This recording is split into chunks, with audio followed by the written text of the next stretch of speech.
ಎರಡನೇ ನಮ್ಮ ಅಧ್ಯಕ್ಷರ ನೇತೃತ್ವದಾಗ ಹೋರಾಟ ಅಂತಂದ್ರೆ ನೀವು ಅವ್ರು ಇವರು ಕೆಲವೊಂದು ಮಂದಿ ಇರ್ತಾರೆ ಹೆಸರು ಅನ್ನಂಗಿಲ್ಲ. ಅವ್ರು ಎಲ್ಲಾರು ಒಂದು ಕಾರ 50 ಲಕ್ಷ ರೂಪಾಯಿ ಏನೋ ಸಣ್ಣ ಪುಟ್ಟ ಕಾಶೆಪಟ್ಟು ಡೀಲ್ ಆಗ್ತಿರ್ತಾರ.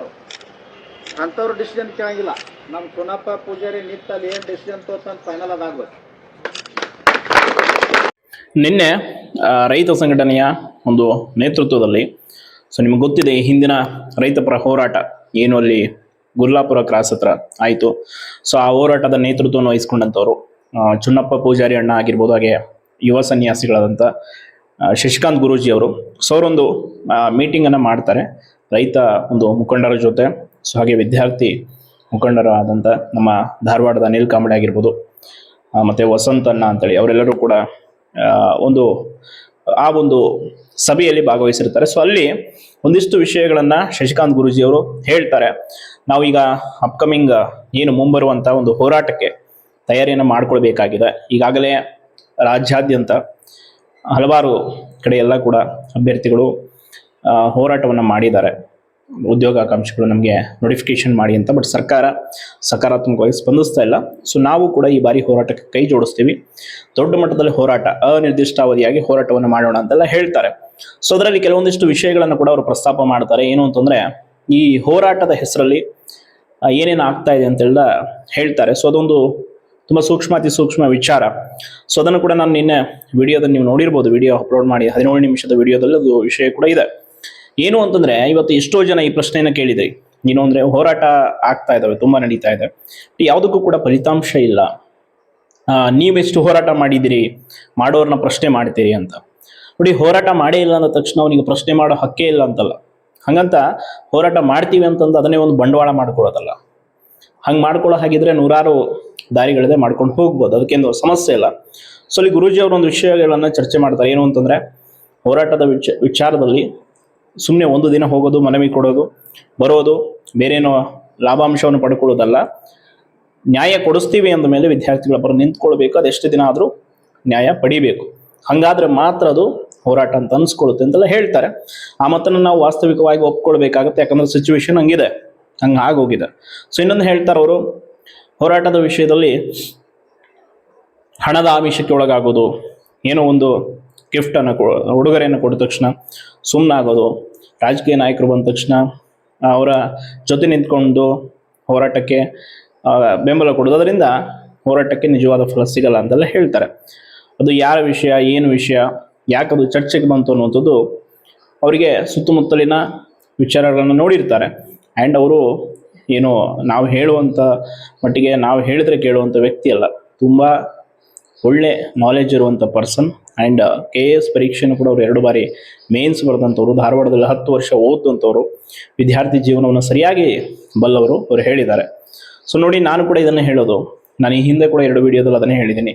ಹೋರಾಟ ಮಾಡೋಣ, ನಿಸ್ವಾರ್ಥ ಜೀವಿಗಳು, ಏನಾದರೂ ಒಂದು ಮಾಡಲೇಬೇಕು ಅನ್ನುವಂಥವ್ರು, ಪ್ರಾಮಾಣಿಕರ ಪರವಾಗಿ ನಿಂತ್ಕೊಂಡು ಅವ್ರನ್ನ ಜೊತೆಗೆ ಸೇರಿಸ್ಕೊಂಡು ಹೋರಾಟ ಮಾಡೋದಾದರೆ ರಾತ್ರಿ 12 ಗಂಟೆ ಅಲ್ಲ, ರಾತ್ರಿ ನೀವು ಎಷ್ಟೇ ಸಮಯ ಕರೆದ್ರೂ ಕೂಡ ಎಲ್ಲರೂ ಬರ್ತಾರೆ, ನಿಂತ್ಕೊಳ್ತಾರೆ, ಹೋರಾಟ ಮಾಡ್ತಾರೆ. ಅದೆಷ್ಟು ದಿನ ಆದರೂ ಅಲ್ಲಿ ಕೂತ್ಕೊಳ್ತಾರೆ. ಇಲ್ಲ ಅಂತಂದರೆ ನಮ್ಮ ಉದ್ದೇಶ ಒಳ್ಳೇದಿಲ್ಲ ಅಂದರೆ ನಾನೇ ಕರೆದ್ರೂ ಯಾರೂ ಬರಲ್ಲ.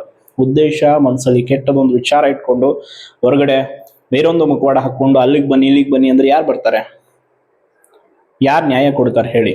ಅದಕ್ಕೆ ನೋಡಿ, ಈ ಬಾರಿ ಒಂದು ಒಳ್ಳೆಯ ಅವಕಾಶವನ್ನು ಮಾಡಿಕೊಡೋದಕ್ಕೆ ಈಗ ಆಲ್ರೆಡಿ ಸಿದ್ಧತೆಯನ್ನು ಮಾಡ್ತಾ ಇದ್ದಾರೆ. ಧಾರವಾಡದಲ್ಲೇ ಹೋರಾಟ ಆಲ್ಮೋಸ್ಟ್ ಮಾಡೋಣ ಅಂತೇಳಿ ಸಿದ್ಧತೆ ಇದೆ. ಅದರ ಬಗ್ಗೆ ಇನ್ನಷ್ಟು ದಿನಾಂಕ ಆಗಿರ್ಬೋದು, ಇನ್ನೊಂದು ಕೆಲವೊಂದು ವಿಷಯಗಳನ್ನು ಎಲ್ಲ ಸ್ಪಷ್ಟವಾಗಿ ತಿಳಿಸ್ತೀವಿ ಅಂತ ಕೂಡ ಹೇಳಿದ್ದಾರೆ. ಹಾಗಾಗಿ ಅವರು ತಿಳಿಸಿದ್ರು ಅಂದರೆ ಖಂಡಿತವಾಗಿಯೂ ಬೆಂಗಳೂರು, ಕೋಲಾರ, ಬೇರೆ ಬೇರೆ ಸುತ್ತಮುತ್ತ ತುಮಕೂರು ಎಲ್ಲ ಜಿಲ್ಲೆಯವರಾಗಿರ್ಬೋದು, ಎಲ್ಲರೂ ಕೂಡ ಹೋರಾಟಕ್ಕೆ ಬೆಂಬಲಿಸೋಣ. ಖಂಡಿತವಾಗಿ ನಾವು ಕೂಡ ಹೋರಾಟದ ಭಾಗ ಆಗೋಣ. ಇಷ್ಟು ದಿನ ಏನೇನಾಗಿದೆ, ಏನೇನೆಲ್ಲ ವಿಷಯಗಳು ನಡೆದು ಆಗಿದೆ. ಬಟ್ ಇನ್ನು ಮುಂದೆ ಹೋರಾಟ ಹೆಂಗೆ ಆಗಬೇಕಿದೆ ಅಂತಂದರೆ ಸರ್ಕಾರ ನ್ಯಾಯ ಕೊಡೋವರೆಗೂ ಕೂಡ ಅಲ್ಲಿಂದ ಎದ್ದು ಬರಬಾರ್ದು. ಆ ರೀತಿ ಒಂದು ಹೋರಾಟ ಆಗಬೇಕಿದೆ. ಅದಕ್ಕೆ ನಾವು ಖಂಡಿತವಾಗಿ ಬೆಂಬಲಿಸೋಣ. ಯಾವುದೇ ಒಂದು ಅಭ್ಯಂತರ ಇಲ್ಲ. ಆ್ಯಂಡ್ ಈ ಬಾರಿ ನಾವು ನೋಟಿಫಿಕೇಶನ್ ಆಗೋವರೆಗೂ ಕೂಡ ಬಿಡಬಾರ್ದು ಅನ್ನುವಂಥದ್ದು ಪ್ರಮುಖ ಉದ್ದೇಶ. ಆ್ಯಂಡ್ ಅದರ ಜೊತೆ ಈ KS, CTI, PDO ವಿಷಯಗಳನ್ನು ಕೂಡ ಪ್ರಸ್ತಾಪ ಆಗಿದೆ. ಅದು ಕೂಡ ತುಂಬ ದೊಡ್ಡ ಮಟ್ಟದಲ್ಲಿ ಅಕ್ರಮ ಆಗಿರೋದ್ರಿಂದ ಅದನ್ನು ಕೂಡ CBI ತನಿಖೆಗೆ ವಹಿಸಬೇಕು ಅನ್ನುವ ನಿಟ್ಟಿನಲ್ಲಿ ಅದನ್ನು ಕೂಡ ಪ್ರಸ್ತಾಪ ಮಾಡಬೇಕು ಹೋರಾಟದಲ್ಲಿ ಅನ್ನುವಂಥದ್ದು ಕೂಡ ಇದೆ. ಎಲ್ಲ ಒಂದು ವಿಷಯಗಳನ್ನು ಇಟ್ಕೊಂಡು ಹೋರಾಟ ಮಾಡಿದ್ರೆ ಖಂಡಿತವಾಗಿ ಗೆಲುವಿದೆ, ಅದರಲ್ಲಿ ಡೌಟೇ ಇಲ್ಲ.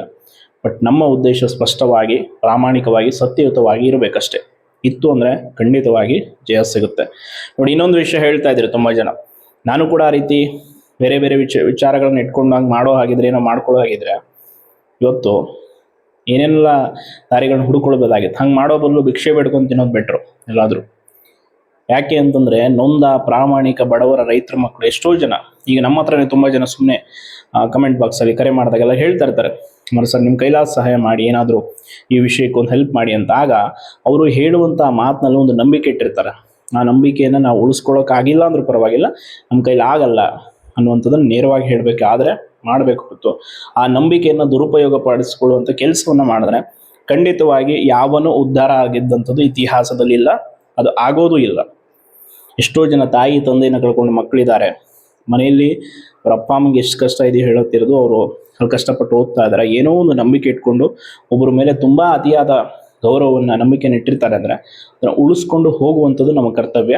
ಅದಕ್ಕೆ ನಾವು ಅರ್ಹರಲ್ಲ ಅಂದರೆ ಆ ಜಾಗದಿಂದ ದೂರ ಸರಿಯೋದು ಒಳ್ಳೆಯದೇ ಹೊರತು ಆ ನಂಬಿಕೆಯನ್ನು ದುರುಪಯೋಗಪಡಿಸಿಕೊಳ್ಳುವಂಥ ಕೆಲಸ ಆಗಬಾರ್ದು, ಆಯಿತಾ.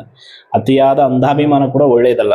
ನಾನು ಎಷ್ಟೋ ಸಲ ಹೇಳಿದ್ದೀನಿ, ಯಾರನ್ನು ಕೂಡ ಇನ್ಕ್ಲೂಡಿಂಗ್ ಮೀ ಆಲ್ಸೋ, ಟ್ರಸ್ಟ್ ಮಾಡೋ ಮುಂಚೆ 100 ಬಾರಿ ಯೋಚಿಸಿ.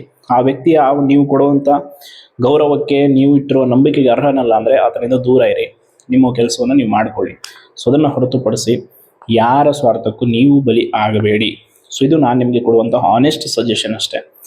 ನೋಡೋಣ ಯಾರು ಯಾವ ರೀತಿಯಾಗಿ ಹೋರಾಟದ ಸಿದ್ಧತೆ ಆಗುತ್ತೆ, ಏನು ಮಾಡ್ಕೊಳ್ತಾರೆ, ಅದಕ್ಕೆ ನಾವು ಹೆಂಗೆ ಬೆಂಬಲ ಕೊಡಬೇಕು, ಯಾವ ರೀತಿಯಾಗಿರ್ಬೇಕು ಅನ್ನೋಂಥದ್ದನ್ನೆಲ್ಲವನ್ನು ಕೂಡ ಈಗ ಚರ್ಚೆ ಮಾಡಲಾಗ್ತದೆ.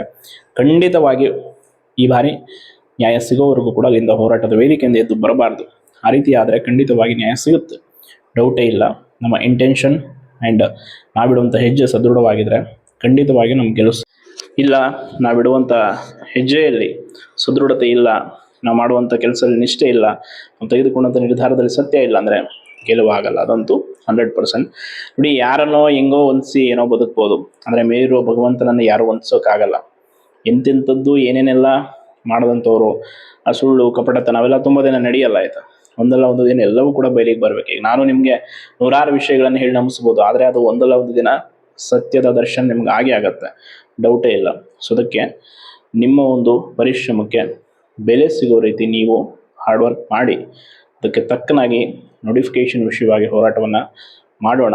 ಖಂಡಿತವಾಗಿ ಒಳ್ಳೆಯದಾಗುತ್ತೆ.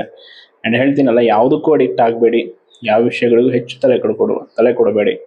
ನಿಮ್ಮ ದಾರಿಯಲ್ಲಿ ನೀವೇ, ನಿಮಗೆ ಯಾವುದು ಸರಿ ಅನಿಸುತ್ತೋ ಅದನ್ನು ಒಪ್ಪಿಕೊಳ್ಳಿ. ಸರಿ ಅನ್ನಿಸೋದನ್ನು ಬಿಟ್ಟುಬಿಡಿ, ಅಲ್ಲಿಗೆ ಅರ್ಧಕ್ಕೆ ಸಾಕದರ ಸವಾಸನೆ ಬೇಡ, ಅದರ ಪಾಡಗದಲ್ಲಿ ನಮ್ಮ ಪಾಡಿಗೆ ನಾವಿರೋಣ ಅಂತ. ಯಾವ ವಿಷಯವನ್ನು ನಾನು ನೇರವಾಗಿ ಹೇಳಲ್ಲ ಅಂತ ತುಂಬ ಜನ ಹೇಳ್ತಾ ಇರ್ತೀರ. ಯಾಕೆ ಹೇಳಲ್ಲ ಅಂದರೆ, ಯಾರಿಗೂ ಹರ್ಟ್ ಮಾಡುವಂಥ ಉದ್ದೇಶ ನಮಗಿಲ್ಲ. ನಾವು ಕರೆಕ್ಟಾಗಿ ಏನಿದ್ದೀವೋ ಅದ್ರ ಪರವಾಗಿದ್ದೀವಿ. ತುಂಬ ಜನ ನನಗೂ ಸಾವಿರಾರು ಟೀಕೆ ಟಿಪ್ಪಣಿಗಳನ್ನು ಮಾಡ್ತಾ ಇರ್ತಾರೆ. ನಾವು ಅದ್ರ ಬಗ್ಗೆ ತಲೆ ಕೆಡಿಸ್ಕೊಳ್ಳಲ್ಲ. ನಮ್ಮ ಕಷ್ಟ ನಮಗೆ ಗೊತ್ತಿರುತ್ತೆ, ಅವ್ರ ಕಷ್ಟ ಅವ್ರಿಗೆ ಗೊತ್ತಿರುತ್ತೆ. ಒಟ್ಟಾರೆ ಏನಾಗ್ತಾ ಇದೆ ಅನ್ನುವಂಥದ್ದು ನೀವು ಕಣ್ಣಾರೆ ನೋಡ್ತಾ ಇರ್ತೀರ. ನಾವೆಲ್ಲೋ ಮುಚ್ಚುಮರೆ ಮತ್ತು ಬೇರೆ ಎಲ್ಲೋ ಕೂಡ ಹೋಗಿ ಮಾತಾಡಲ್ಲ, ನಿಮ್ಮ ಮುಂದೆನೇ ಮಾತಾಡೋದು. ಹೋರಾಟಕ್ಕೆ ಈ ಬಾರಿ ಖಂಡಿತವಾಗಿ ಬೆಂಬಲ ಕೊಡಿ. ಧನ್ಯವಾದಗಳು.